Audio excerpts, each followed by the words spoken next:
Good evening. My name is Randy Rosenblum, and welcome to SoCal Prep Report. I'm your host, Tarek Fatal is going to be my co-host tonight. We have Tony Moskal on hand. He's going to be a sports reporter for us, and he really knows his stuff. He's seen on a lot of outlets around Southern California.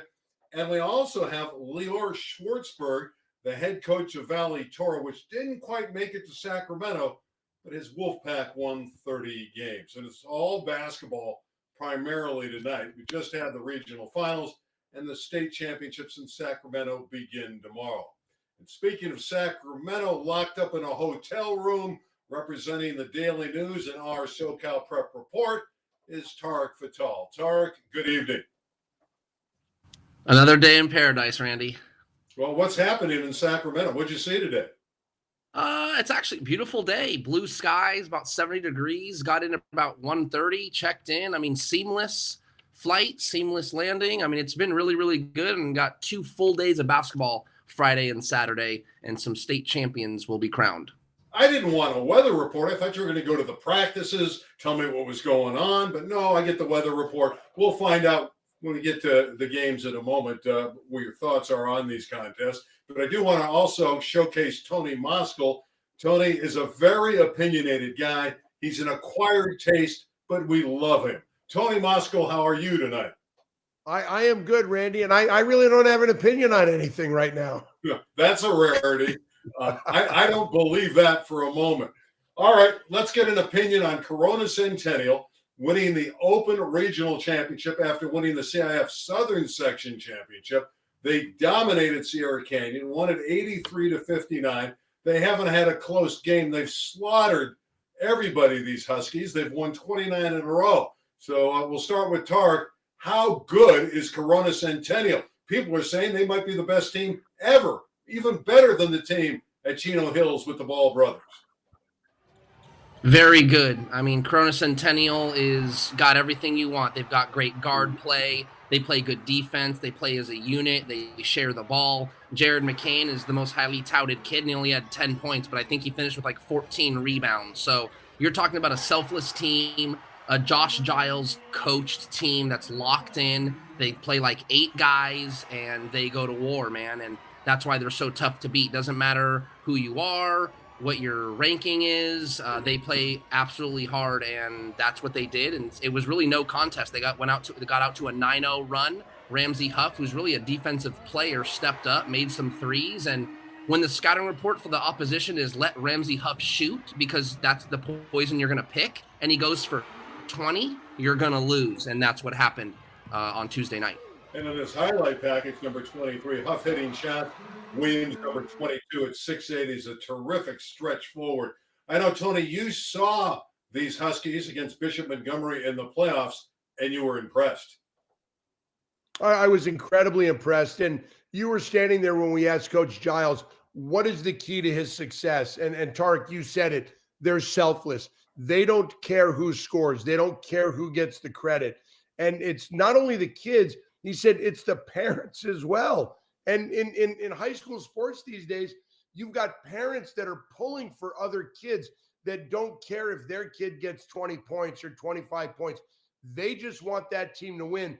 And Tarek, you said it in your article, or you wrote it in the article about the game where Andre Chevalier said that was a fractured team all year. And the game against Harvard Westlake that they won to get to the Open Final was really one of the first times that they were really together all year. And so when you look at Corona Centennial, those kids have been there for 4 years. And when you look at Sierra Canyon, and I'm not knocking them, they're a great program. They're very successful at what they do. But when you're bringing in, 3 guys this year and 3 guys next year and a couple of that, it's tough to build chemistry. Giles has the chemistry with those kids, and that's why they've only lost 1 game this year, and that's why they are so good. So Corona Centennial, 2-time Open CIF Southern Section Division champions. Now they win the regional title, opportunity to win a state title on Saturday, and we'll get to that game a little bit later. All right, let's go to D1, where Damien got by Crean Lutheran. This was not unexpected. Damien was the favorite here, and they got by Crean Lutheran. Crean Lutheran was ahead by 11 in the second half. Tarek, I know you thought going in, Damien had a great chance to win this game. Right. You're talking about two teams that were in the open division and then it didn't work out and then they were down in division 1. So it's not a surprise that two open division sectional qualifiers ended up being the regional finals in division 1. And Damian, I mean, yeah, well coached with identity, and that's going to win you a game deep into the playoffs. Again, I've seen Crane Lutheran play. They have talent. I just felt like they were not coached up, not prepared in certain elements. And when you come up against a well-coached team like Damian, they're going to exploit some of those things, and they did. So now they're playing for a state championship. Indeed, too, and I'll bring in Tony for this one. Foothill 46, Los Altos 41. That's a qualifier for the state championship.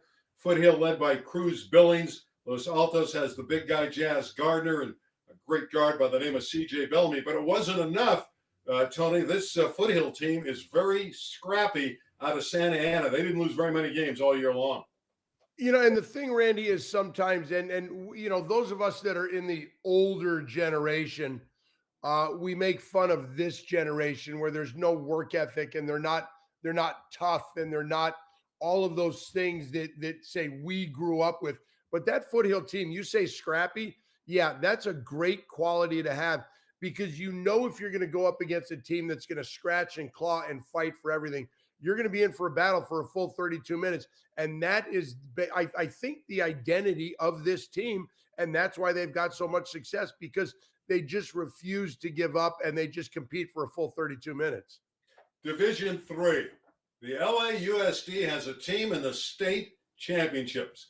The Venice Gondoliers 62, Viewpoint 55. Tyler Hunt is a terrific sophomore guard for the Gondos. And I know, Tark, you were not surprised. You saw both these teams throughout the year. And Venice, this is a huge breakthrough for the city section. Not only did Venice go on the road and beat Rancho Verde, the number 1 seed, then they came to Calabasas and took down Viewpoint, who I thought was going to win the game. So, listen, there's not only a Cinderella story aspect to what Venice is doing, but that's a city section team, right? We're talking about a district that was the most strict when it came to COVID protocol from the very beginning. We're talking about athletic activity shut down. And then finally, all you can do is condition.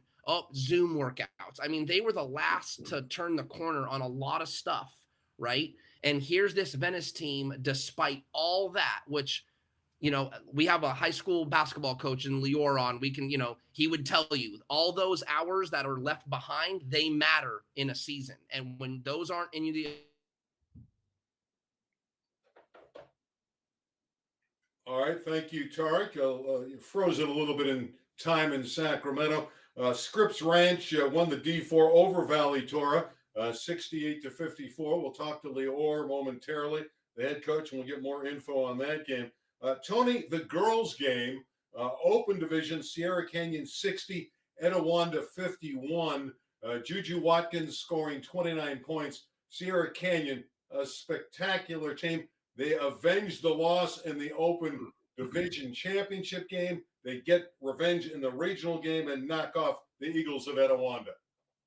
Well, it's the cliche, Randy. It's tough to beat a good team twice. And those are two excellent teams. And you talk about Juju Watkins, and we've been around a while. She is one of the top 3 girls basketball players I've ever seen. Katie Lou Samuelson from Mater Dei and Kiki Iriafen from Harvard Westlake, and Juju, an unbelievable talent this young lady has. Not only the way she handles the ball, but just her on-court presence, her demeanor, where that she's in charge. She can beat you from the outside. She can beat you driving. She's a great rebounder. She's a great passer. And I'm not surprised that Sierra Canyon did avenge that loss. And in D1, Windward 61, Orangewood Academy from Orange County 58. Not a surprise Windward gets through there. They played against the likes of Juju Watkins and Sierra Canyon during the regular season. Windward played a tough schedule, and historically, they've been a great girls program, Tony. Well, when you look at, you lose Juju, you lose your coach, Vanessa Nygaard. She goes, to bigger and better things.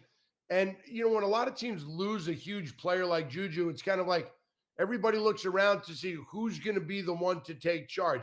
Maybe it's one person, maybe it's a collective group of people. And like you said, you play a tough schedule, you prepare yourself because your expectation is to get to that final game. And look what happens. They get there, other people step up, and the proof is in the pudding with them. Yeah, and you bring up a valid point. Juju Watkins left Windward to go to Sierra Canyon to chase a championship and have all the accolades of what Sierra Canyon brings, and it's worked for her. But as she leaves, Windward continues as well, and they're in a position to win a state title. So it could be by the end of the weekend, both Sierra Canyon and Windward, the two stomping grounds of Juju Watkins the last couple of years, they both could win state titles. How remarkable would that be, Tony Moscow? I think it's great, Randy, and I think it's a credit to both, because we know Sierra Canyon is a top-notch program. But when you look at Windward, you think, how are they going to react? Are they going to really dwell on the loss of this, probably the best player in the country in her class? And when you look at, the coach and the job that they've done, and, kids can say, oh, poor us, we lost, our best player. And they can always kind of, you can go one of two directions here. You can feel sorry for yourself, or you could say, you know what, it happened. Let's get it together. Let's hike up our bootstraps and let's go out and win some basketball games. All right, Tarek, we have you back. You've come back to us from outer space. We love it. Your thoughts on Juju Watkins and Sierra Canyon. Then we'll bring in Coach Leor Schwartzberg of Valley Torah. It's the Holiday Inn internet. I don't know what you want me to tell you. I'm sorry, but I'm doing my best. Juju Watkins, I mean, yeah, right? Come on, man. Put me in the penthouse. Yeah, I think that Juju Watkins is the best player in America, and she's only a junior. I mean, she just won the Gatorade California Girls Player of the Year. She'll probably win it again next year. She's going to be a McDonald's All-American. I mean, her workouts are that of pro level already, and that's why she's got the team in the state championship. So I do think, like you brought it up, ironically, Windward is also in the state championship in Division I, so I think that's actually kind of cool. But Juju Watkins is kind of an anomaly when it comes to her talent and her skill level for girls basketball here, and not even in California, just in the country. Now let's introduce Leor. He's a good guy. Schwartzberg from Valley Torah. They've won 30 games. They get eliminated, but they went all the way to the regional finals. Coach, welcome and congratulations on a phenomenal season. I like the beard. It fits the Valley Torah image, right? It does. It also, I actually decided to have a playoff beard this year, and my wife is upset that we won so much, and the beard stayed on for so long. And but it is going to come down soon. It's going to come down soon. What also came down this year was great success for you, and I want to read what you said about your team. We're short, not big, not strong, but we don't care. We play with heart. You love this team, don't you? Love them. I'm very sad to see this year come to an end. They just play hard. Look, every team we play, they're going to have guys that are bigger than us. We're not always going to be the fastest, most athletic team, but the passion and the level of energy that they play with is off the charts. We played a very tough schedule there in state. Every game was on the road. And we knew we were the underdogs every game. And the guys, I don't think they really cared or really were aware. They just wanted to play basketball. They wanted to give it the best shot that they had and compete at the highest level. So from Westchester all the way to Scripps Ranch, they just wanted to give it everything. They knew that we were supposed to lose. So there's nothing really to lose in the state tournament. And they played that way. And it's indicative of how hard they played the whole year. I think that, near the end of the year, we had some tough games, and going to the playoffs, we had some tough games. And I think it helped us, but they played really hard. Tarek, do you have a question for the coach? I don't mean to skip too much to the future, but the majority of the team comes back. Is there an element, Coach, where you're thinking, man, this team was ahead of schedule? Now, when you're making a playoff run like that, I think any coach would agree you need a little luck, right? You need to be playing at the right time. Things have to click at the right time. But a majority of that team comes back. For you, that's got to be pretty exciting. It's exciting. It's usually when we have a team like this good at Valley Torah, it's a lot of seniors and juniors. We're led by sophomores and juniors that are young enough to be sophomores. I know that I mentioned to you before that our two starting juniors are actually, they just turned 16. They traditionally would be sophomores as well. And we do have a senior that does start, but he hasn't played all of playoff. He actually rolled his ankle pretty bad the first defensive possession of the first game of the first round of Southern Section. So it's exciting to have them back. The concern is always losing that edge of, nobody believes in us. We're the underdog. It's going to be a different paradigm shift to, we have to play at a certain level every game, because now we're not going to be underestimated. Now people kind of know a little bit more, and they're not going to look past us regardless of who it is. So it's nice to have. It's just, we got to make sure that we start the year off with the right tone next year, not lose what got us here. I know Tony's not shy. He definitely has a question for you. Yeah, Coach, when you look at a team, when you're the underdog and you're expected to lose, and we've all seen this in sports, how easy is it to go and look at a group of kids and go, hey, guys, we're expected to lose. Just go out and do what you do. Have fun with it. Do you enjoy that, or do you enjoy maybe being the favorite more and maybe there being some pressure on you? I think players play better when they feel like they got nothing to lose. I think what you said is exactly what we spoke about right before we played Westchester, right? We're not supposed to win this game. We're going to Westchester. They're the number 1 seed. We're 16. They were a borderline open division team in the city section, and they moved down to Division 1 last, with a loss late in the season. We weren't supposed to win. So I told them basically just compete, give it your best shot, and have fun. It's not every day that a school like us gets to drive down to Westchester and play on that floor and play against that team with that tradition. So enjoy the moment. And before you knew it, we were up 20-2. And I guess they over enjoyed the moment a little bit. Coach, you got the yarmulkes on. There's this image of Jewish athletes that they're really not that great. Are teams taking you guys for granted, not taking you seriously? And you guys mean business when you come into the gymnasium, don't you? We do mean business. I don't know if they're overlooking us. Maybe there was a certain element of it early on. But we've had success in the last couple of years. So it's not a complete coincidence that we're in the place that we're at. But also, I think with a lot of the press that our schools received from Ryan Terrell leading the NCAA in scoring in all levels this year, I think people knew the name a little bit. So I don't know if we were completely overlooked. I think that it's in the state tournament as a 16 seed on the road, playing a couple Division 1 teams, maybe they just looked at our schedule and said, their league isn't very strong. Who are some of these teams that they played? Maybe our competition wasn't great. Don't look at the score. You're going to do fine. I don't know that for a fact. I didn't speak to the other coaches about what they thought about us, but I'm sure there's a little element. I used to always tell my assistants when we won a game we weren't supposed to, it's the keeper effect. Teams look at us warming up. We have a keeper on. We're short. And they probably just say, oh, this is going to be easy tonight. And we always talk about landing the first punch in a game. And I think one thing we're very good this year is landing the first punch in the game. And every game that we've actually lost this year, we were up to start the game. 2 of our losses this year were up double digits in the second half.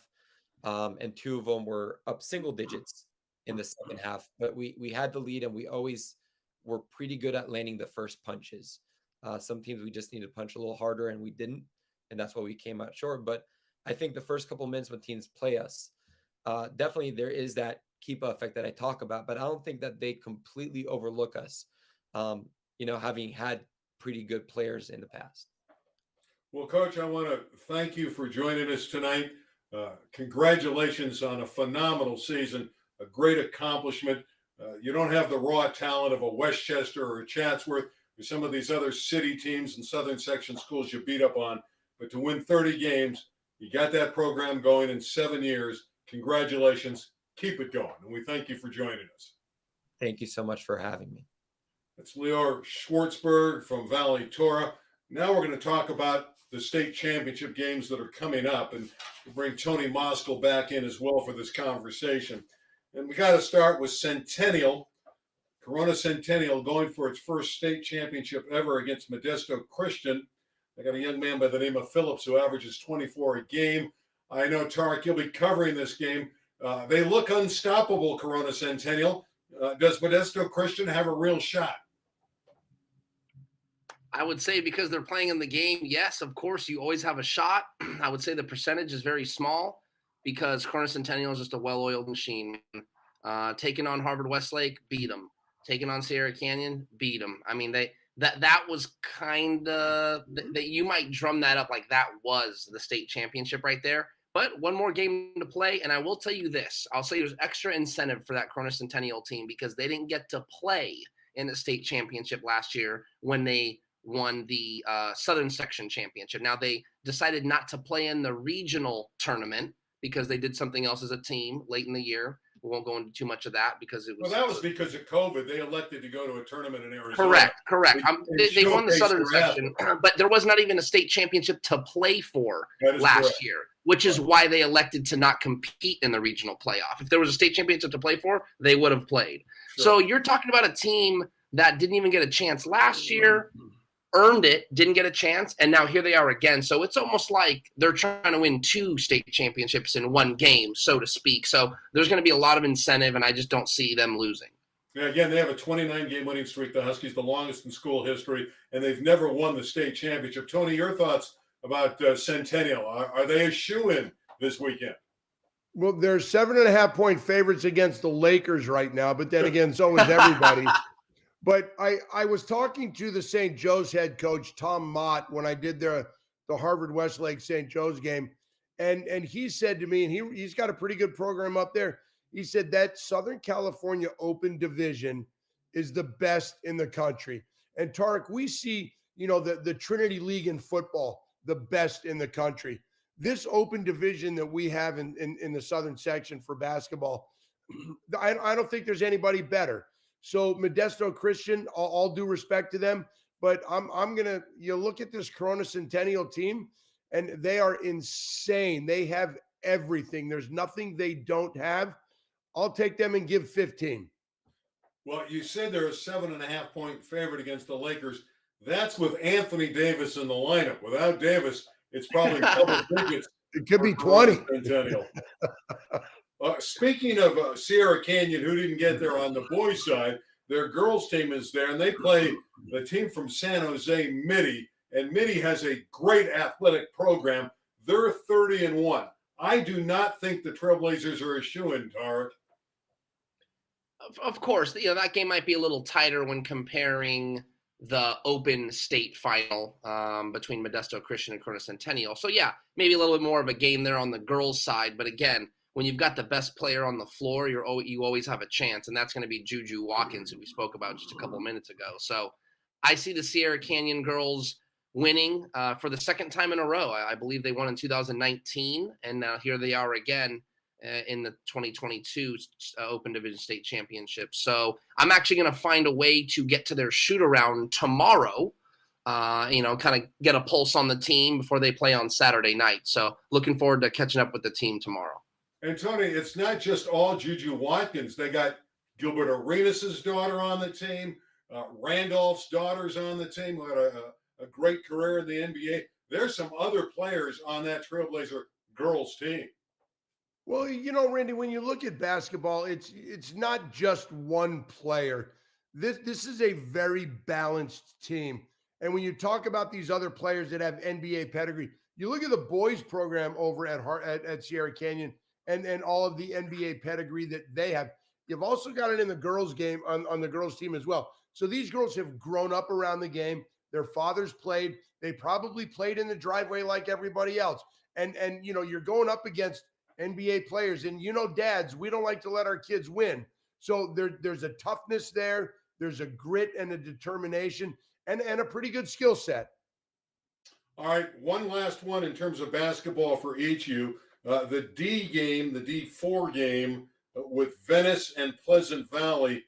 Tark, Venice against Pleasant Valley. That Pleasant Valley team is 31-3. They have 4 players averaging in double figures. I would think the Gondoliers might even be the underdog here. I think they are. I think they are, but that's okay. They've been the underdog the whole state. Like nothing they haven't felt before, nothing they're not used to. So, I would say Venice again has that story where they were up against it with dealing with the LAUSD COVID protocols and so on, and they lost a lot of time with each other. But here they are persevering, and they're playing for a state title. So, I'm gonna call Venice as the winner because they're kind of the hometown team, so to speak, from the South. But yeah, it'll be an uphill battle. Yeah, that's 2 public schools, and I should say that's a D.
Where there's smoke, I'm sorry, there's fire. Well, make the Tark. You give us your final 30 seconds on that subject matter. I think Tony covered it for the most part. You just again, I don't know everything that went on there, but when you talk about it being a one-time incident, that's really not okay either. But you'd hope it's not a culture. You'd hope that there's not a dozen other videos, 2-3 dozen other videos of kids fighting in the locker room, because that would be a major issue. Doesn't make it just one issue, one fight. Oh, okay, yeah, no problem. It's not okay. But if it's bigger than that, that needs to be dealt with. Go. But now, again, Kevin Kiernan said they'll keep him as their head coach, and they should.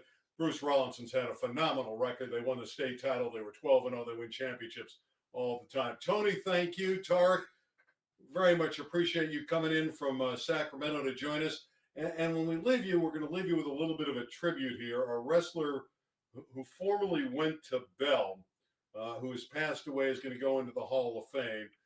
There's his picture. We appreciate his efforts.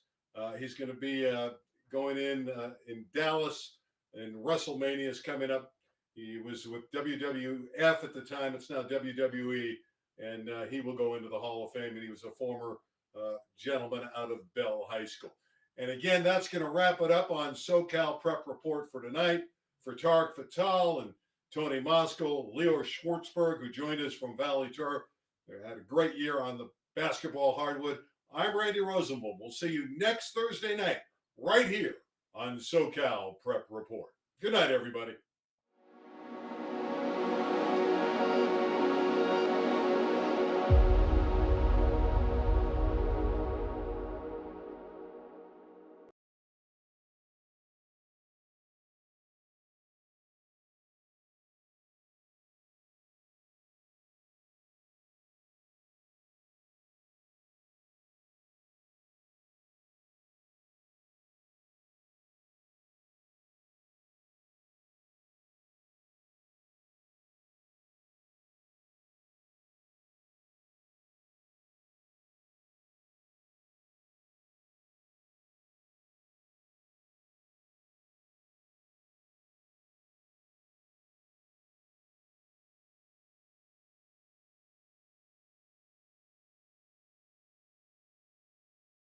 and the athletic department, you know damn well that there was texts or emails going out saying, hey, don't let any of this other stuff get out. Yeah. I don't disagree. Hey, guys, it's all about money.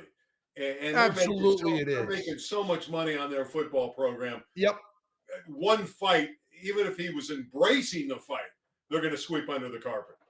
Hey, Yeah, even well, if he was refereeing the fight. I will even say, I was, the OC, basically our news group, the OC Register, is the one that broke the story. And when I read it, and when Bill Plaschke wrote a column on it, when you read it, it actually reads a lot worse than when you watch the video. The video, in my opinion, and I hope it is not that bad. It's two kids squaring up, they're being knuckleheads, and then the fights, it's like a play fight, and then it stops when it needs to. I didn't see like a defenseless kid pinned up against against a locker being pounded on. That's not what it was. Well, by the way, you guys did a great job, and I'm glad we brought in Tony here. Here's why you need an extra wheel, because when you froze up, from Sacramento, then I was able to just, sing along with Tony Moskal. So I think Tarek got a little camera shy there, but it's that Holiday Inn. Well, he's young, he's inexperienced, he's on the You road. think they put you up at a Best Western or something? Yeah, Well, I don't know what if you work in the early times, you'd have a nice place. Yeah, right? Maybe. Eric's probably in a penthouse at the #1 hotel in Sacramento. Yeah, he probably is. He's doing it big. Yeah. Larry, are you still there? Is Larry Zavala there? Yeah. Well, guys, you'll both be back. Tarek, you're probably back next week. Tony, you're a maybe for next week. We can hear you. You have an open invitation all the time, Tony. We'll be bringing you back periodically. Randy, you let me know. I'll make time. Did you have fun? Did you have fun? I love doing this. I get to talk high school sports? Come on. Well, they're awful right now. I think they'd have trouble with them. By the way, I do think Williams is a pro on Corona Centennial. You might be right. He's a stretch forward. He shoots 44 from 3. Yeah, he's definitely a pro. We'll see if he's an NBA guy. There's a difference. Well, gentlemen, thank you very much. I will let you go. Tarek, enjoy Sacramento. Tony will be in touch. Thanks a lot. All right, Randy. Thank you. Tarek, bye, guys. Larry, happy birthday, man. If you Larry, happy birthday. Bye, guys. All right, take care. All right. Larry.